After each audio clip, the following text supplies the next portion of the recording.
말씀 같이 봅니다. 고린도서 3장 10절부터 15절까지 말씀을 한 절씩 교독하도록 합시다. 내게 주신 하나님의 은혜를 따라 내가 지혜로운 건축자와 같이 틀을 닦아두매 다른 이가 그 위에 세우나 그러나 각각 어떻게 그 위에 세울까를 조심할지니라.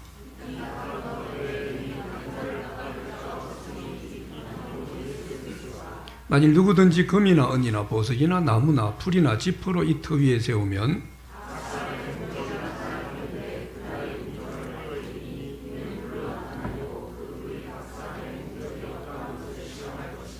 만일 누구든지 그 위에 세운 공적이 그대로 있으면 상을 받고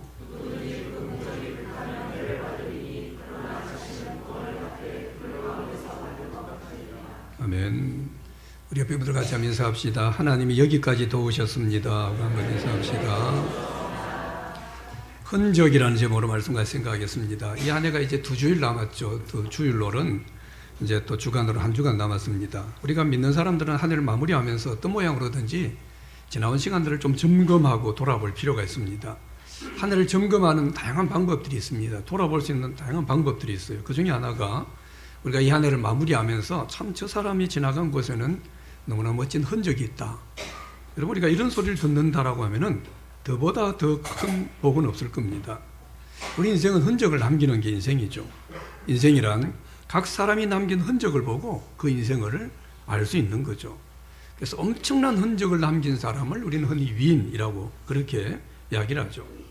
내가 누구인가도 내게 남아있는 흔적, 이걸 통해서 우리는 알게 되죠.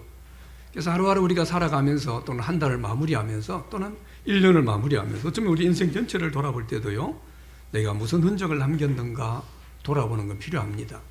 이게 우리 인생에 대한 좀 책임 있는 자세입니다.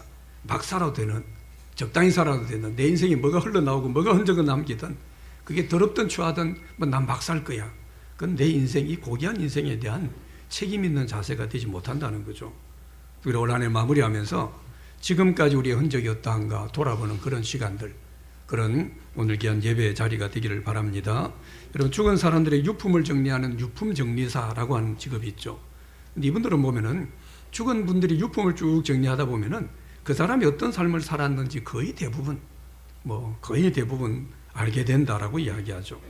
그 유품들에서 그가 남긴 흔적들, 이 흔적을 보면은 아, 이분은 이렇게 살았구나 알 수 있게 된다는 거죠. 여러분, 요즘 죄 지은 사람 잡을 때도 어때요? 그냥 흔적으로 잡습니다. DNA, 발자국, 지문, CCTV 어디로 돌아다녔는가? 어때요? 결국은 뭡니까? 죄인은요, 자기 흔적 때문에 자기가 잡히는 거죠. 내 흔적이 나를 잡는다, 이렇게 해도 과언이 아니다라고 할 수 있죠. 여러분, 이게 세상 사람들도 자기 흔적을 남깁니다. 그 흔적을 남기고 살아가는데, 적어도 우리가 믿는 성도라고 한다면 나는 성도로서의 흔적이 있는가? 구원받은 자로서의 흔적은 내가 어떠한가? 나는 어떤 흔적을 남기고 살아가고 있는가? 여러분, 이 돌아보는 건 너무 중요합니다. 우리 앞선 믿음의 선배들의 이 아름다운 여러 흔적들이 있었기 때문에 지금 우리가 이런 신앙을 누리고 살아갈 수 있는 거죠.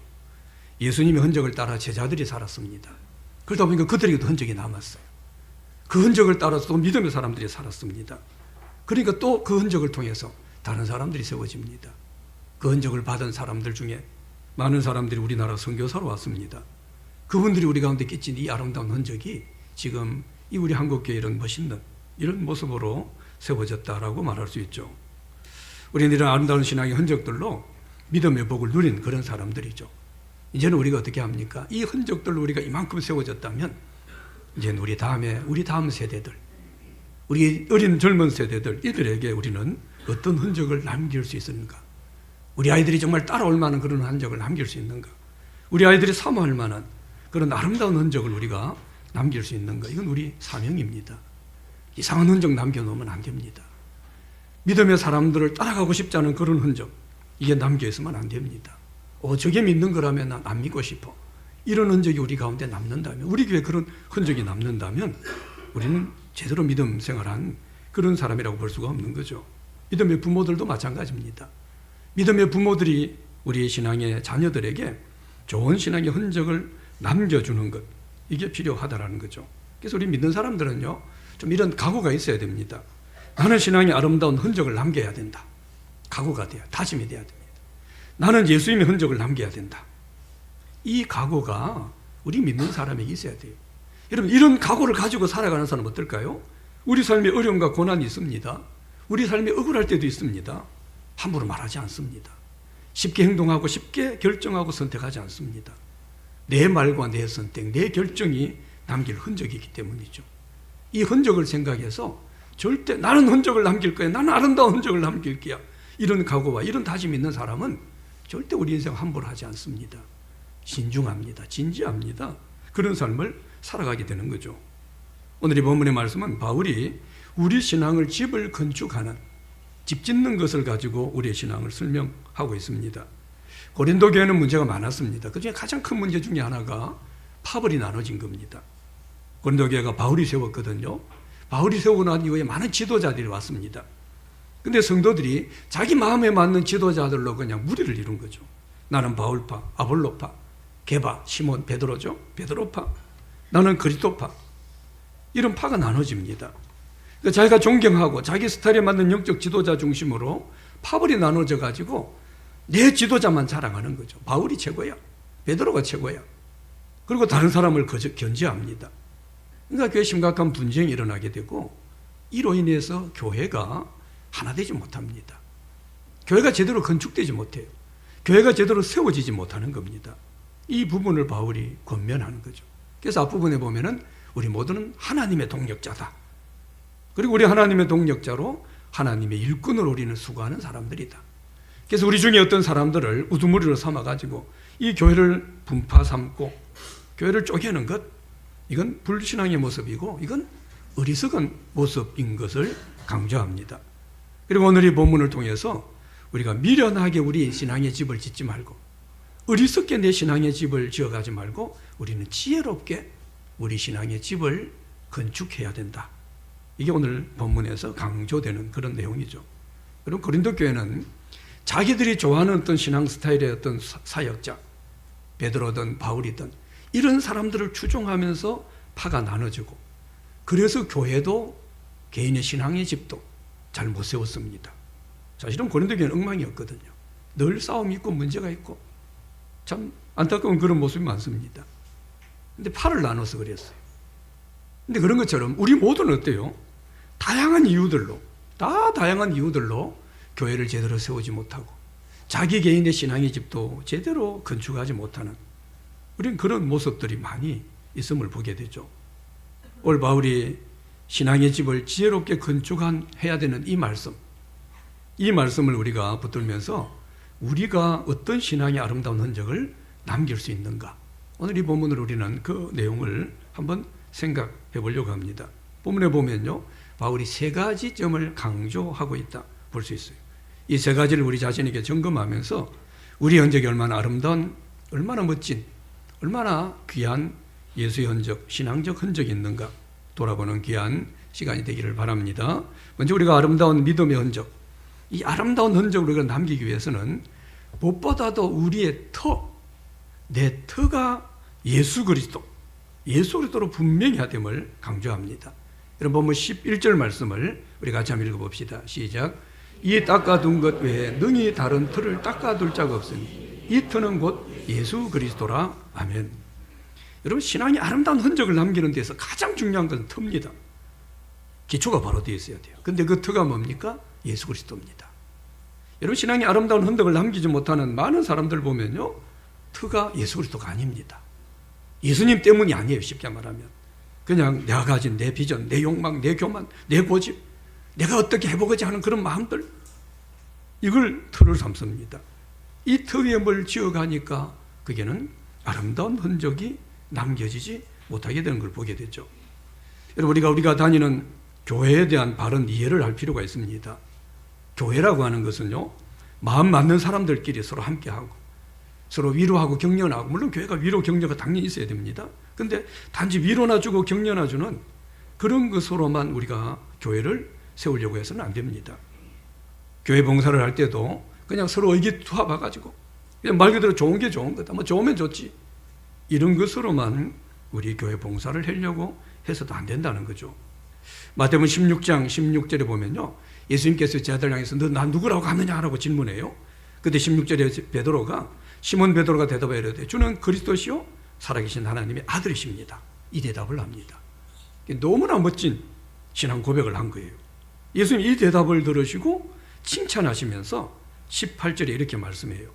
또 내가 내게 이르노니 너는 베드로라. 내가 이 반석 위에 내 교회를 세우리니 음부의 권세가 이기지 못하리라. 교회를 세운다는 거예요. 내가 이 반석은 뭡니까? 베드로가 아닙니다. 베드로가 한 신앙 고백입니다. 그 고백의 핵심이 뭐였죠? 주는 그리스도요 살아계신 하나님의 아들입니다. 예수님입니다. 예수님에 대한 신앙 고백. 이 고백 위에 내가 교회를 세울 것이다 라고 주님 말씀하는 거 보죠. 교회는 뭡니까? 이 예수님에 대한 바른 신앙 고백 위에 세우신 것을 말씀하는 거죠. 여러분 가끔씩 교회를 보면은 교회 오래 다녔고 어떤 분은 직분도 높습니다. 교회를 열심히 많이 합니다. 근데 그 흔적이 아름답지 못한 분들을 우리가 볼 때가 있습니다. 저도 교회 생활을 거의 50년 이상 참 열심히 저는 나름 한 것 같은데요. 그래서 깊이 교회에 관여된 어릴 때부터. 근데 제 기억 속에 기억나는 분들이 몇 분 있어요. 아주 열심히인데 그리 별로 흔적이 좋지 않아요. 아름다운 흔적이 별로 없습니다. 근데 이런 분들 보면 거의 모두가 다 그 기초가 예수님이 아닙니다. 엄청나게 열심히 했는데 북치고 장구치고 했는데요. 자기 열심이거나 자기 만족이거나 여러 가지 다른 이유로 그렇게 했기 때문에 교회 안에 좋은 모델이 되지도 못하고 그가 남긴 흔적들은 별로 아름답지 못한, 더 어떤 경우는요 아주 추한 그런 흔적을 남기는 그런 경우들도 보게 됩니다. 우리가 하는 일이 아무리 화려하고 크고 대단해 보여도 그 터가 예수님이 되지 못하면 우리는 좋은 신앙이 건축이 되지 못합니다. 여기에서는 아름다운 흔적을 남길 수 없다라는 거죠. 하나님께서 세상을 이처럼 사랑하사 독생자를 주셨다 그랬죠. 이처럼 사랑하사 독생자를 주셨어요. 그 독생자이신 예수님도 어때요? 우리 땅에 사람의 몸을 입고 내려오시고 이게 우리 성탄 아닙니까? 우리를 이처럼 사랑하셔서 굳이 사람까지 되실 필요가 어쩌면 없을 수도 있는데 이처럼 사랑하셔서 오셔서 몸이 찢기고 피를 흘립니다. 그러면서 그 틀을 우리 가운데 닦아 놓으신 거예요. 그게 예수 그리스도라는 터입니다. 그런데 이 틀을 무시하고 다른 것으로 우리가 뭘 세우려고 하면 그 위에 아름다운 흔적, 좋은 결과 우리가 볼 수 없다라는 거죠. 이처럼 사랑하셔서 우리에게 닦아 놓으신 이 예수님의 터 위에 우리는 신앙생활을 해야 됩니다. 그 예수님의 터 위에서 교회 봉사를 해야 돼요. 예수님의 터 위에서 우리는 인생을 살아가야 되죠. 그럴 때 어때요? 그 흔적이 남습니다.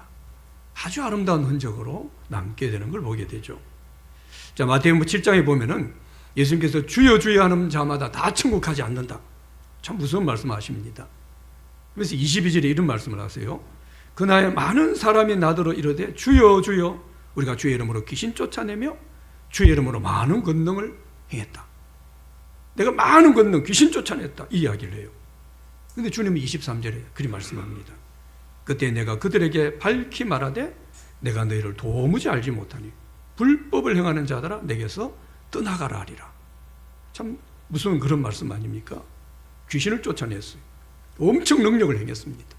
지금 말하면 뭡니까? 불의 종입니다. 돌아다니면서 손만은 주면 죽은 자가 살아나고 대단한 사람입니다. 근데 주님은 뭐라 그래요? 도무지 내가 그를 알지 못한다. 저 얼마나 무서워요. 그렇게 열심히 하고 그렇게 능력을 했는데 주님이 모른다. 왜 그럽니까? 그게 예수님이 없다는 겁니다. 기초가 잘못되어 있다는 거예요. 물론 예수님도 있으면서 능력 냈다는 건 너무 귀한 거겠죠. 근데 네가 아무리 권능을, 능력을, 귀신을 쫓아내 그런 역사를 드러내봐야 그 터가 예수님이 있지 못하면 난 너 도무지 모른다. 그 말씀하는 거죠. 결국 주님은 뭡니까? 우리의 싸움이 능력의 싸움이 아니고 기초의 싸움인 것을 분명히 지금 말씀하고 있습니다. 터가 예수 그리스도가 아닙니다. 예수님 터 위에가 아니에요. 그 위에다가 아무리 권능을 해가고 귀신을 쫓아내고 내가 주여 주여 해봐야 주님은 도무지 모른다라고 밖에 말씀할 수밖에 없다는 거죠. 그래서 우리는요, 내 생각에도 내 가치관도 내 삶의 중요한 결정에도 예수 그리스도가 기초가 되는지 늘 점검해야 됩니다. 이건 생사의 문제입니다. 그리스도인이라고 한다면 우리는 예수라는 터 위에 이 믿음을 가졌어요. 예수라는 터 위에서 우리는 천국을 갑니다. 근데 내 지금 현재 삶은 예수의 터가 아니에요. 그냥 내가 살아가는 삶의 형편, 상황, 사정, 내 문제 이런 게 터가 돼가지고 거기에서 내가 내 생각과 내 가치관과 내 인생의 결정을 한다. 그건 좋은 우리가 흔적을 남길 수 없다라는 거죠. 올 한해 우리의 삶에서도 우리가 신앙생활하고 또는 교회 봉사하면서 내 터가 예수 그리스도였던가, 열심히 달려왔는데 내 터가 예수였는가, 우리는 돌아봐야 됩니다. 내가 열심을 내고 때로는 결정하고 선택한 이런 일들이 예수 그리스도가 기초가 아니고 그냥 여러 가지 주위 상황, 형편, 사정, 내 주장이나 어떤 내 생각 이런 것들만 했다면 사실 한 해 우리의 삶에는 별거리 아름다운 흔적이 없을 겁니다. 우리가 점검해 볼 수 있습니다. 예수가 없었어요.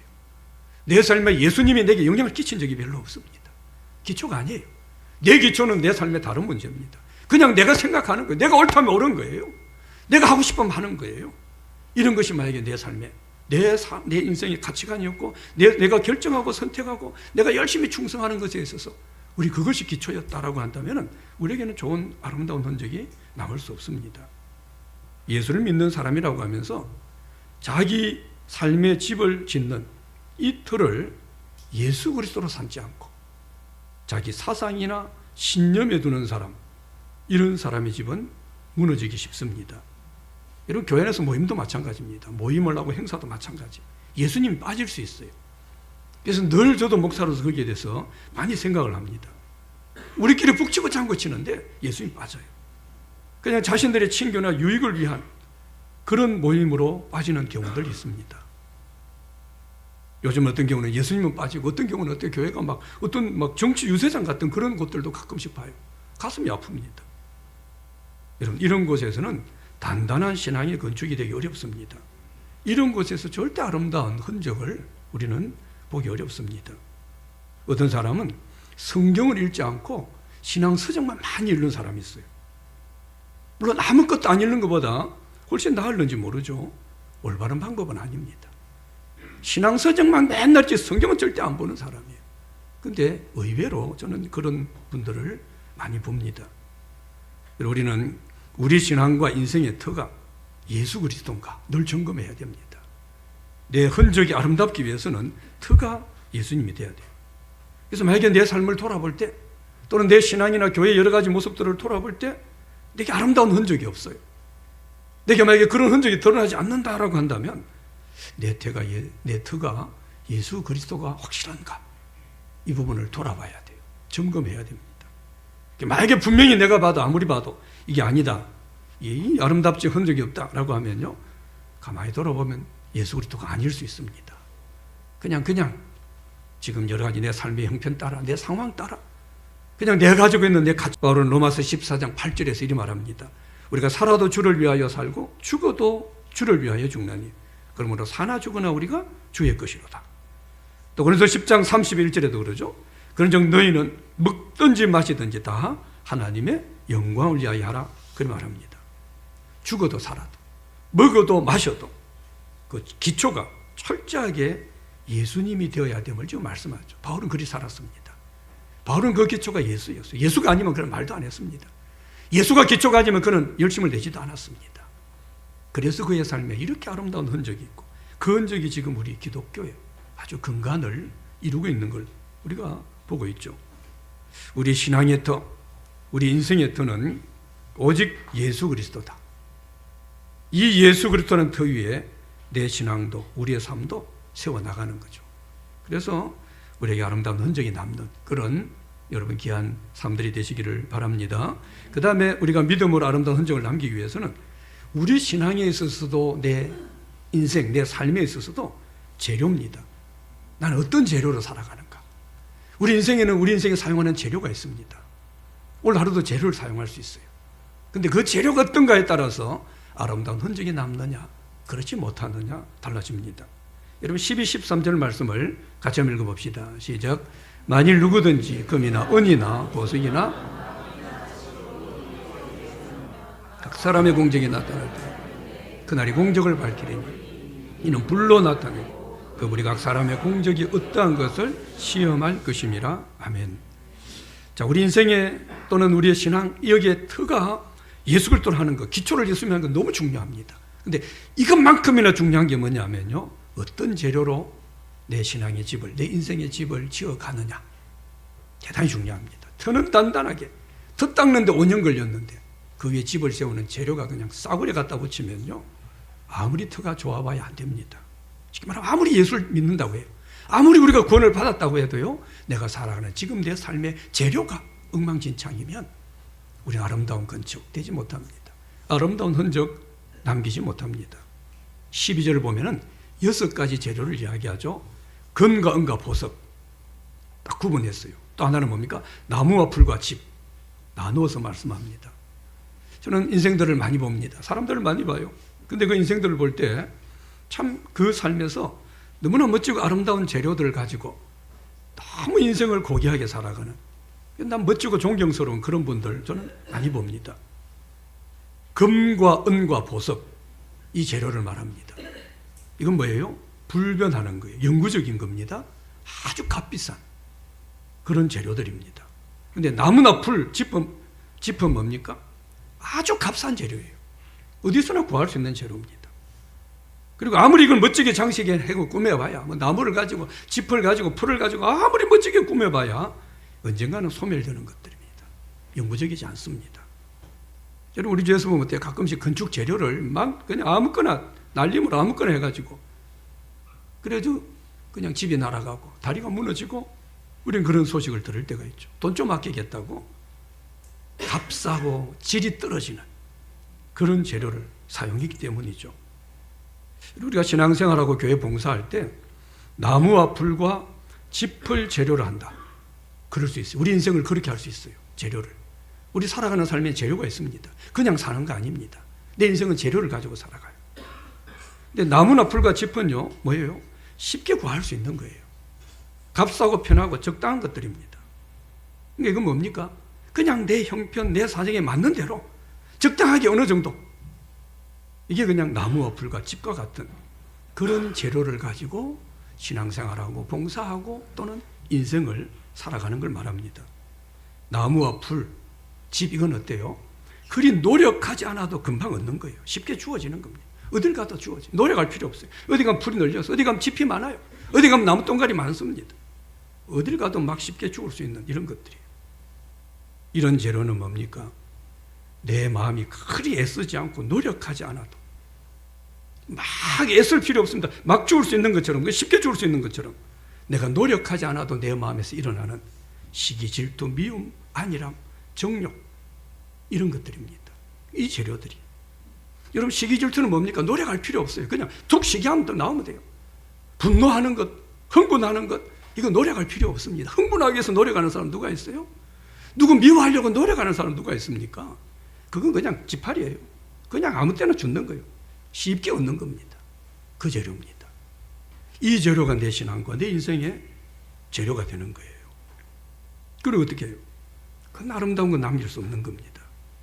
내 신앙과 내 인생에 그리 크게 애쓰고 희생하고 노력하지 않아도 그냥 자연스럽게 할 수 있는 그런 정도로만 가지고 하는 것들 말하죠. 그게 재료가 되는 거죠. 그냥 뭐 적당히 하는 거예요. 인생도 적당히 내 생각나는 대로, 내가 하고 싶은 대로 그냥 풀떼기 줍는 것처럼요. 노력할 필요도 없고요. 나무 똥가리 몇 개 줍는 것처럼. 신앙생활도 뭡니까? 그냥 적당히 하는 거예요. 애쓰고 노력하는 거, 그냥 어디에 지푸라기 몇 개 줍는 것, 그런 거 가지고 이렇게 해보고 저렇게 해보고 이런 거죠. 여기에 아름다운 흔적 남지 못합니다. 오히려 들어는요, 아주 추한 흔적이, 더러운 흔적을 남길 때가 있습니다. 금이나 은이나 보석은 다릅니다. 여러분, 금과 은은 보석은 어때요? 이건 아주 수고하고 힘써야 됩니다. 금, 은, 보석은 아무 때나 있는 게 아니에요. 수고하고 애쓰고 노력하고 그렇게 캐내야 되는 겁니다. 우리 삶에서 애쓰고 힘써야 우리는 서로 사랑할 수 있습니다. 애쓰고 힘써야 존중할 수 있고 용서할 수 있습니다. 바로 그런 것들로 살아가는 걸 말합니다. 여러분, 우리가 형제를 용서하고 사랑하고 존중해 주는 것, 내가 먼저 희생하는 건 뭡니까? 나무 풀처럼, 풀떼기처럼요, 그냥 적당히 힘들이지 않고 막 죽을 수 있는 그런 게 아닙니다. 용서가 그리 됩니까? 남에 대한 사랑이 그리 됩니까, 우리가? 내가 먼저 희생하는 게 그냥 적당히 풀떼기 죽는 것처럼 아무 때나 힘 안 들이고 할 수 있는 거 아닙니다. 그는요 금을 캐듯이 애를 써야 되는 거예요. 노력을 해야 되는 거예요. 그냥 어떨 땐 내 마음에 막 부대낌을 느끼면서 그러면서 캐내고 수고해야 얻을 수 있는 그런 것들입니다. 이것을 금과 은과 보석이다라는 재료로 말씀을 하고 있는 거죠. 이렇게 수고하고 애쓰고 가끔씩 내게 부대낌이 있어도 내가 더 힘쓰고 사랑하고 희생하는 이런 재료를 내 인생에 사용할 때, 이런 재료를 내 신앙에 사용할 때 우린 좋은 건축물로 세워집니다. 여기에 좋은 흔적들이 남게 됩니다. 그래서 베드로전서 1장 7절에 보면요, 너희 믿음의 확실함은 불로 연단하여도 없어질 금보다 더 귀하여 예수 그리스도께서 나타나실 때 칭찬과 영광과 존귀를 얻게 할 것이니 라고 말씀했습니다. 불로 연단된 금입니다. 그냥 금은 안 됩니다. 얼마나 애를 쓰고 힘쓰고 단련하고 이게 주님께서 칭찬과 영광과 존귀를 얻게 된다, 그렇게 말씀하죠. 여러분, 이 세상에는 아무리 돈이 많은 사람이라고 해도요, 금도금은 할 수 있겠지만 집에다가 금으로 집을 세우는 사람은 없습니다. 아무리 돈이 많아도. 근데 우리 신앙의 세계에서는 금이나 은이나 보석으로 우리 집을 지을 수 있습니다. 얼마나 멋집니까? 내 신앙의 집을 금이나 은이나 보석으로 지을 수 있다. 참 너무나 멋지고 이건 황홀한 그런 이야기죠. 잠시 편하고 크게 노력하지 않아도 된다고 흔적도 없이 사라져버릴 나무나 풀이나 집, 이런 걸 가지고 집을 짓고 있으면 안 된다는 거죠. 그래서 13장 13절에 우리가 잘 아는 말씀이죠. 그러니까 믿음, 소망, 사랑 이 세 가지는 항상 있을 것인데 그 중에 제일은 사랑이다. 이건 영원히, 그건 항상 있을 것인데 영원히 있는 겁니다. 쉽게 소멸되지 않을, 항상 있을 것. 믿음의 흔적, 소망의 흔적, 사랑의 흔적, 이 흔적을 남겨야 된다는 거죠. 내가 어렵고 힘든 일이 있습니다. 힘들어요. 나도 힘들어요. 그래도 뭡니까? 믿음으로 살려고 애쓰고 힘썼던 이 흔적들. 고난이 있고 아픔이 있습니다. 아무것도 보이지 않아요, 상황이. 근데 소망을 가지고 내가 말하고 행동하고 이 소망 가운데 사람과 관계를 맺었던 이런 흔적들. 그리고 내가 사랑하며 했던 수많은 일들. 사랑 때문에 참아주고 열심을 냈던 그런 흔적들. 이 흔적들이 어때요? 아름다운 흔적들로 우리에게 남아있게 된다는 거죠. 여러분, 올 한해 우리가 어떤 재료로, 나는 올 한해 어떤 재료로 내 인생의 내 삶도, 내 신앙도 건축해 왔는지는 돌아봐야 됩니다. 그냥 편하니까 나무나 풀이나 그냥 집버리시 막 아무 때나 얻을 수 있는 게 이것 가지고 적당히 이렇게 우리가 만약에 재료 삼았다면, 그렇게 내 인생을 살고 그렇게 신앙생활을 했다면 우리에게 아름다운 흔적 기대하기 어렵습니다. 거기에서는 아름다운 흔적 남지 않습니다. 왜요? 뒤에 말하는 것처럼 다 타버립니다. 하나님 다 태워버립니다. 그러나 올 한해 내가 부담스러웠지만 힘들었지만 막 내 마음에 부대낌이 있었지만 금을 캐듯이 더 좋은 것을 드리려고 하고 수고하고 희생하고 애씀으로 그렇게 어떤 결과를 만들려고 우리가 그렇게 살아왔다면 우리 너무나 아름다운 흔적을 지금 우리 옆에 바로 우리는 두고 있게 되죠. 우리 신앙에서도 우리 인생에서도 그냥 쉬운 방법으로, 편한 방법으로, 단기간에 끝내는 방법으로 그렇게만 세우는 것은 옳은 게 아닙니다. 쉬운 게 옳은 게 아니라는 거예요. 우리 기독교인은 어때요? 좁은 길이라도 선택해야 됩니다. 우리 좁은 길 가라 그랬어. 눈물을 흘리고 땀을 흘리더라도 선택해야 되는, 우리는 그런 집을 지어야 돼요. 그게 오늘 말씀입니다. 그러지 않으면 다 타버립니다. 흔적이 남지 않습니다. 그게 좋은 흔적 남지 않는 거예요. 오래 걸리더라도, 시간이 많이 걸리더라도, 배나도 힘들더라도 인내하고 기도하며 세워가는 이런 좋은 집을 세우기 위해서 우리는 수고해야 된다는 거죠. 여러분, 이게 영적 생활입니다. 여기에서 아름다운 신앙과 우리 인생에 멋진 그런 흔적이 남게 된다는 거죠. 자, 마지막으로 우리가 믿음의 아름다운 흔적을 남기기 위해서는 영원히 불타지 않는 상을 사모하고 기대해야 됩니다. 자, 14, 15절도 한 번 더 읽습니다. 시작. 만일 누구든지 그 위에 세운 공적이 그대로 있으면 상을 받고 자신은 구원을 받되 불 가운데서 받은 것 같으리라. 아멘. 이에 13절 말씀에 보면 이런 말씀이 있죠. 그날이 공적을 밝히리니. 우리의 공적, 이 공적이라는 것은 에로곤이라는 헬라 말인데요. 이건 막 애쓰고 처절하다, 몸부림친다, 수고한다. 우리 모든 수고, 우리 이런 걸 말합니다. 근데 이걸 누가 밝혔냐면 그 날이 무슨 날입니까? 주님 심판하시는 그날이 밝힙니다.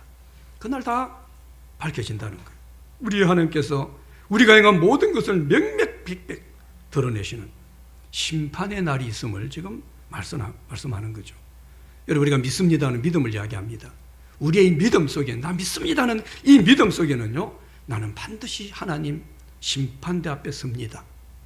이 고백이 같이 있습니다.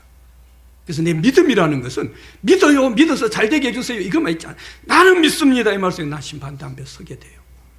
그래서 믿는 사람은 어떻게 돼요? 늘 하나님의 심판을 염두에 둡니다. 그 심판 때문에 뭐 벌벌 떨고 그렇게 사는 게 아닙니다. 심판 때문에 충성하는 거예요. 심판 때문에 회개하는 겁니다. 실수해도 늘 이 마음을, 우리는 그렇게 살아가는 거예요. 고린도서 5장 10절에 보면 이는 우리가 다 반드시 그리스도의 심판대 앞에 나타나게 되어 각각 선악간에 그 몸으로 행한 것을 따라 받으려 합니다 라고 했습니다. 다 반드시 그리스도의 심판대 앞에 서게 됩니다. 우리 몸으로 행한 대로, 내 인생으로, 내 삶으로 행한 대로 우리는 다 받게 된다라는 말씀이에요. 그래서 우리 믿는 성도들은 늘 우리 삶을 살아가면서 지금 내 삶이 하나님의 심판대 앞에 설 때 나는 어떤 심판을 받을 것인가 이 생각하고 살아야 됩니다. 그게 여러분 진짜 믿음의 사람입니다. 지금 내 이 행동이, 지금 이 내 삶이, 지금 내 이 말이 하나님 앞에, 그 심판대 앞에서, 우리는 당연히 심판대에 선다고 했으니까, 내 모든 행한 대로 하나님께서 갚으신다고 했으니까 심판한단 말입니다. 나는 어떻게 심판을 받을 것인가를 돌아보는 그런 우리의 모습이 되어야 된다는 거예요. 오늘 본문 말씀처럼 하나님께서 심판하실 때 모든 게 다 불타버리는, 다 불타버리는 그런 모습이 아닐까 고민해야 돼요. 어떤 면에서. 이게 신령한 고민입니다. 여러분, 우리가 열심히 살아왔습니다. 열심히 인생도 살았고 수고도 했습니다. 신앙생활도 열심히 또 봉사도 했습니다. 근데 우리가 살아온 이 모든 것들을 하나님께서 그날에 하나님께서 어떻게, 만약에 올 한해 마무리하면서 다 불태워버린다면, 확 태워버려요? 우리 안에 뭐가 남을 것 같습니까? 태워도 남는 것, 태워도 남는 그게 뭡니까? 우리의 아름다운 흔적인 겁니다. 하나님의 심판의 불 앞에서도 불타지 않고 아름다운 흔적을 남기는 이것, 여기에서 하나님은 뭘 주십니까? 상을 주신다 말씀하고 있는 거죠. 금과 은과 보석은 타지 않습니다. 나무와 풀, 지푸라기 이런 것들은 뭡니까? 다 타버립니다. 아무것도 안 남아요. 그냥 편하다고 그렇게 했는데, 그냥 적당히 죽을 수 있으니까, 적당히 할 수 있으니까 이렇게 선택하고 이렇게 잡고 그렇게 살았는데, 그렇게 봉사한다고 했는데 안 남습니다. 불타버립니다. 힘들지만 캐내고 또 캐내고, 내가 수고하고 내가 먼저 희생하고 내가 좀 더 내 마음을 참고 인내하고 그러면서 막 캐내면서 수고하면서 금과 은과 보석을 가지고 우리가 수고했던 것, 하나님께서 불을 태워도 타지 않습니다. 그게 아름다운 흔적으로 남게 된다는 거죠. 이게 하나님 상을 주십니다. 그냥 적당히 하고 내 사정 형편 따라 편하게 하고 싶고, 우리는 그런 마음이 누구나 있습니다. 그렇지만 나는 주님 기쁘시게 하기 위해서 내가 최선을 다하고 내가 충성을 다할 때 여기에 아름다운 흔적들이 남습니다. 주님 이런 사람들에게 상을 주십니다. 분명히 주님 상 주시는 분입니다. 여러분, 교회에서 어때요? 나하고 성향이 비슷하고 내 마음 맞는 사람들만 사랑한다면 어때요? 그게 진정한 사랑일 거예요. 그런데 그런 모습들을 교회에 많이 봅니다. 물론 더 친한 사람도 있을 수 있어요. 그런데 그런 사람만 선을 끊는 경우, 그건 건강한 건 아닙니다. 말 그대로 코드 맞는 사람들과만 사랑하면 그 무슨 상이 있겠어요? 그게 무슨 상이 있을까요? 여러분, 그리스도인은 어떤 사람이냐면요, 하나님께서 내 옆에 두신 사람, 이 사람이 내 가족이든 누구든 하나님이 내 옆에 두신 사람이기 때문에 나하고 성향이 달라도 사랑하는 사람이 그리스도인입니다. 왜요? 하나님이 두신 사람이니까. 하나님이 이 형제를 내게 두셨으니까 나는 저를 사랑한다. 성향이 달라도. 여러분, 누가 사랑할 수 있습니까? 누가 사랑하느냐 하면요, 바로 하나님의 상을 믿고 사모하는 사람, 이런 사람들이 사랑합니다. 여러분, 하나님의 상을 믿지 못하게 되면 하나님의 상을 사모하지 않습니다. 이 하나님의 상은 뭡니까? 이 땅의 상이 아닙니다. 하나님 앞에 가서 받는 소리예요. 다 불태우고 영원한 걸 하나님께 상 주시는 그날이 우리 모든 것을 다 심판하는 그날입니다. 그때 하나님 주시는 상입니다. 이건 뭔지 정확히 성경 말하지 않습니다. 정확하게 먼저는 말씀하지 않으면서 여러 성경에서 확실성은 이야기합니다. 상이 있다는 건 이야기는 자주 이야기해요. 너무 많은 데서 이야기합니다. 무슨 그래서 우리는 정확히 어떤지 몰라요. 그러나 분명히 성경은 상이 있음을 강조합니다. 이 상을 내가 사모해요. 근데 이 상을 내가 사모하지 않습니다. 이 상을 내가 믿지 않습니다. 절대 이런 사람은 미운 사람 사랑하지 못합니다. 어떻게 그 미운 놈을 사랑할 수 있겠어요? 어떻게 그렇게 내하고 마음 안 맞는 사람을 사랑할 수 있겠어요? 근데 하나님의 상을 사모하게 되면요, 상 받고 싶어요. 하나님 앞에 도저히 용서되지 않는 사람도 사랑하게 됩니다. 이걸 우리가 보게 돼요. 이게 바로 영적인 겁니다. 영적이라는 건 이런 걸 영적이다 그렇게 말하는 겁니다. 저는 교회 생활을 수십 년 해오면서요, 하나님의 상을 믿고 사모하면서 하나님의 상을 사모해요. 그렇게 괴롭히는 남편을 사랑한 분들 많이 알고 있습니다. 하나님의 상을 기대하면서 시어머니가 그렇게 자기를 괴롭히는데 지나치게 괴롭힌 분도 지금 몇 분 합니다. 그 시어머니도 알아요, 제가. 그런데 하나님의 상을 사모하고 그 시어머니를 끝까지 사랑한 몇 분 저는 알고 있습니다. 여러분, 그들에게 얼마나 아름다운 흔적이 있는지 모릅니다. 그냥 내 하고 싶은 대로 해버리고 그냥 내 욕구대로 해버린 그런 사람들, 그들에게 무슨 아름다운 흔적이 남아있을까요? 아까 근데 그들 중에 한 분은요, 그렇게 남편이 괴롭히고 얼마나 때리고 술만 먹으면, 근데 상을 기대하고 그분은 새벽마다 울고불고 기도했어. 그 남편 예수같이 믿고 지금 목사가 되었습니다. 목사님이 되어서 멋지게 목회를 하고 있는 그런 분이 계십니다. 그 아름다운 흔적들로 하나님께서 주신 너무나 큰 상을 그분은 받은 겁니다. 하나님의 상이 있음을 믿고 이 상을 사모하면서 교회가 다 무너질 것 같은데 교회가 쪼개지고 문제가 났어요. 다 그냥 교회를 떠나가는 이런 상황 가운데 하나님의 상을 믿고 끝까지 교회를 지키고 기도하며 충성한, 저는 그런 분들도 여럿 알고 있습니다. 그들은 하나님을 기쁘시게 하고 하나님께서 주실 상이 있음을 믿고 그 어려운 순간에도 충성을 한 그런 분들입니다. 얼마나 아름다운 흔적이에요. 그분들의 그 아름다운 흔적, 이 흔적 때문에 교회가 회복됩니다. 다시 교회가 멋지게 하나님께 쓰임받는 그런 모습들을 우리는 많이 볼 수가 있죠. 제가 만난 이런 분들, 그 흔적을 가진 분들은 너무나 저는 그 흔적을 볼 때 제가 어떨 때는 막 가슴이 뛰었던 사람도 있습니다. 저렇게까지 흔적을 남기나. 어떤 분은 같이 울면서 눈물을 흘리면서 그 흔적을 남긴 그런 분들도 들어있습니다. 여러분, 마태복음 6장 5절에 보면 예수님이 그런 말씀합니다. 외식하는 사람, 외식하려고 사람에게 보이려고 기도하는 사람은 자기 상을 이미 받았다, 이 말씀을 해요. 그리고 6절에서 이렇게 말합니다. 너는 기도할 때 내 골방에 들어가 문을 닫고 은밀한 중에 계신 내 아버지께 기도하라. 은밀한 중에 보시는 내 아버지께서 갚으시리라, 이렇게 말씀합니다. 갚으신다, 상이 있다. 뭐예요? 진실된 기도도 상급의 대상이라는 겁니다. 여러분, 기도는 상급의 대상입니다. 많은 사람들이 기도를 잘 못합니다. 근데 여러분, 하나님의 상을 기대하는 사람은요, 내 시간을 들여서 기도하게 됩니다. 내 시간을 들이기 어려우니까 기도 안 하는 거예요, 사람들이요. 근데 상을 아는 사람은 기도하게 되었어요. 기도가 상이라는 것. 여러분, 시간이 뭡니까? 시간은 바로 내 생명입니다. 우리가 시간이 지나간 만큼, 지금 시간이 지나가고 있어요. 이만큼 내 생명 없어진 겁니다. 시간은 생명입니다. 하나님 앞에 내 생명은 생명인 이 시간을 드린다면 하나님께서 얼마나 엄청난 큰 상으로 우리에게 갚아주겠는가, 우린 분명히 알 수 있는 거죠. 마태복음 10장 42절에도 보면요, 또 누구든지 제자의 이름으로 이 작은 자 중 하나에게 냉수 한 그릇이라도 주는 자는 내가 진실로 너희에게 이르노니 그 사람이 결탄코 상을 잃지 아니하리라 하시니라 말씀합니다. 이게 말씀한 데 중동지역이에요.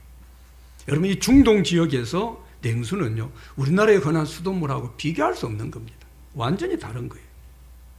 냉수입니다. 거기 물도 없는 그런 나라 아닙니까? 그 집에서 가장 귀한 것이 냉수입니다. 그 귀한 냉수를 누구에게요? 지극히 작은 소자에게 줬다는 거예요. 여러분, 내게 가장 귀한 것을 내 아내나 내 남편, 내 부모, 내 자식에게 주는 건 줄 수 있습니다. 근데 너무나 내게 가장 귀한 것을, 이 귀한 냉수를 아무렇지도 않는, 대수롭지도 않은, 잘 알지도 못하는 그냥 지극히 적은 소자에게 줬다는 거예요. 이게 얼마나 하나님 앞에 귀한 것인가. 하나님의 상을 믿는 사람만 이렇게 할 수 있습니다. 하나님의 상을 믿지 못하는 사람, 내 귀한 것 지극히 소자에게 주지 못합니다. 아까워서 어떻게 줘요? 내가 말라고 희생합니까? 뭐 내 가족이면 주겠지만. 근데 상을 믿는 사람, 이게 소자에게 한 것이 상이 있다는 걸 믿는 사람들은요, 이걸 충분히 내 귀한 것을 다른 사람에게 줄 수 있습니다. 그래서 이런 일을 한 사람들은 얼마나 그 삶 가운데 아름다운 흔적을 남기는지 모릅니다. 우리는 하나님부터 주어질 불타지 않는 이 상을 사모해야 됩니다. 불타지 않는 상, 이걸 사모할 때 아름다운 흔적을 남기는 이 멋진 삶이 우리 가운데 일어나게 되죠. 올 한 해도 우리가 믿음으로 기도하고 충성하고, 들어 내 마음에 맞지 않는 사람도 사랑하고, 마음에 부대끼면서도 내가 열심히 내 직분을 감당하고, 이렇게 살아오신 분들은요, 너무나 아름다운 흔적을 남겼을 겁니다. 하나님은 그 흔적을 따라 그들에게 상 주실 겁니다. 올해 상 주시는 하나님의 놀라운 상들이 각자에게 주어질 겁니다. 올해 우리의 삶을 오늘 본문에서 불타지 않을 지혜로운 건축을 한 이 사람, 이 사람의 세 가지 모습, 이걸로 우리가 올 한해 우리의 모습을 좀 점검해 볼 필요가 있습니다. 내 신앙과 내 봉사에 있어서 터가 분명했는가? 예수 그리스도의 터 위에 나는 했는가? 우리 점검해야 돼요. 그리고 내 재료가 어땠는가? 나는 그냥 힘들다고 그냥 아무거나 지푸라기나 줍듯이 그냥 별 노력하지 않고 수고하지 않고 귀찮아서 아무것도 적당히 한 그런 재료로 내가 인생을 살고 내가 봉사했는가? 신앙생활 했는가? 나는 상을 기대하고 이 상을 바라고 내가 인내하고 참고 더 충성한 그런 삶이었는가? 우리의 모습을 돌아봐야 된다는 거죠. 올해 우리의 흔적이 어떤 게 있는가? 여러분, 얼마나 아름다운 흔적이 있는가? 우리는 이 모습으로 돌아볼 수 있습니다. 충성하고 헌신하고 수고한 이 아름다운 흔적이 우리들에게 있다라는 걸 여러분 믿으시기 바랍니다. 열심히 살아온 흔적 다 남아 있습니다. 들어 속이 상하고 내게 아픔이 있어도 하나님이 주실 위로와 상을 기대하고 더 인내하고 사랑했던 사람들, 그 흔적들이 여기 있습니다. 그리고 하나님 거기에 대해 상을 갚아주십니다. 바울은 그 삶에서 너무나 아픔이 많았어요. 너무나 고통이 많았어요. 얼마나 힘든 일도 그는 많이 겪었는지 모릅니다. 근데 그 모든 고통을 겪으면서 바울이 한 이야기는요, 내게는 예수의 흔적이 있다, 이 고백을 합니다. 갈라디 6장 17절이죠. 우리 한번 마지막으로 읽어봅시다. 시작. 이런 누구든지 나를 괴롭게 하지 말라. 내가 내 몸에 예수의 흔적을 지니고 있노라. 내 삶에 아픔이 있어요. 고통이 있어요. 바울은 얼마나 막 죽을 뻔한 매를 맞고요, 너무 많은 고통을 당했습니다. 그 아마 몸에도 실제로 엄청 많은 아픔이 있을 겁니다. 근데 그 많은 아픔과 고통이 내게 상처로 남지 않고 예수의 흔적으로 남았다, 담대하게 지금 고백하고 있는 거죠. 우리의 터가 예수 그리스도로 분명하다면 내 신앙과 내 삶에 불타지 않을 금과 은과 보석 같은 그런 재료가 내 신앙과 내 인생에 있다면 하나님이 주실 상에 대한, 여기에 대한 믿음과 사모하는 마음, 우리가 이 마음을 가지고 간다면요, 내 인생에 어떤 문제를 만나도 들어 아픔도 있고 고통도 있습니다. 우리는 거기에서 어때요? 상처가 남기보다는 아름다운 예수의 흔적을 남깁니다. 왜요? 이 흔적에 대한 믿음을 우리는 분명히 가지기 때문이죠. 우리의 이 아름다운 흔적을 보고, 이 흔적을 보고 예수 믿지 않는 사람들이 나도 저렇다면 한번 믿고 싶다, 그런 사람이 일어나야 됩니다. 우리의 이 아름다운 흔적을 보고 믿다가 낙심한 우리 중에 얼마나 많은 사람이 있어요. 그들이 나 한번 다시 정신 차려야겠다, 저 사람 저 흔적을 보니까 나 다시 정신 차려서 열심히 믿어야겠구나, 이런 역사가 우리 안에 일어나야 됩니다. 이 아름다운 흔적들이 우리 신앙과 우리 인생에 엄청난 무기가 될 겁니다. 내 삶을 지탱하는 강력한 힘이 되는 걸 우리는 경험하게 됩니다. 바울이 그랬습니다. 내 흔적이 있다. 누구도 내게 날 괴롭히지 마라. 나는 예수의 흔적이 있다. 나는 아름다운 신앙의 흔적이 있다. 내 인생에 멋진 흔적이 있다. 이까지 문제 이겨 아무것도 아니다. 이까지 어려움 나 아무것도 아니다. 얼마나 우리 인생을 힘있게 바치는 힘이 되는지 모릅니다. 우리는 이 아름다운 흔적을 이제 우리 자녀들에게, 우리 다음 세대들에게 물려주기를 힘써야 됩니다. 우리 교회가 아름다운 흔적을 남기는 그런 교회가 되려고 애를 써야 됩니다. 믿음의 흔적, 사랑의 흔적, 예수의 흔적, 이 흔적이 우리 가운데 얼마나 남는가 돌아보시고 우리 남은 시간 동안 더 아름다운 흔적을 남기기를 사모하고, 이 아름다운 신앙의 흔적으로 어떤 내 삶의 현장에서도 사도 바울처럼 담대하게 외치는, 그래서 멋지게 승리하는 그런 믿음의 삶을 살아가는 우리 모두가 되시길 주님의 이름으로 축복합니다. 하나님 아버지, 올 한해 우리의 삶이 얼마나 아름다운 건축을 한 삶인지, 얼마나 아름다운 흔적을 남기는 삶인지 오늘의 말씀으로 다시 한번 우리를 돌아보게 하시고 철저하게 예수 그리스도를 틀어 기초로 삼고 영원히 썩어지고 없어지지 않는 불타지 않는 아름다운 재료로 우리 인생과 우리의 신앙을 멋지게 만들어가고 주실 하나님의 그 상을 기대하고 인내하고 참고 더 아름다운 믿음의 삶을 살아가는, 그래서 더 멋진 신앙의 흔적을 남기는 우리 모두가 되도록 축복하여 주시옵소서. 예수님 이름으로 기도드렸습니다. 아멘.